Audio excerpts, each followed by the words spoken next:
आज शिवरात्रि है।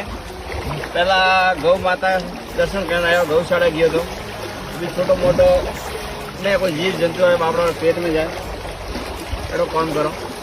पछी महादेव जी मंदिर जाओ।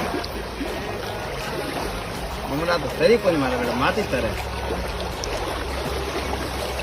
देख को भूखा था आदमी आज मरिया नहीं है तो मैं कहना नहीं खिला दो। आज जिंदगी में कर्म आते धर्म भी किया करो। संसार में आया हो छोटो मोटो तो भी अपने शक्ति प्रमाणे भक्ति एड़ो नहीं है करते भी कोई भी आप कार्य करो उनसे पहला छोटो मोटो धर्म पूजन रोज रोज नहीं महीना में 5-10 बार आप हाथों से थोड़ो मोटो एवं करो क्योंकि हर एक आदमी संसार में कर्म करे रही हो छोटो मोटो पाप रहीज अण वास्ते धर्म भी जरूरी है। गौ माता की सेवा भी जरूरी है। बच्चों ने संस्कार भी जरूरी है। जय गंगा मैया।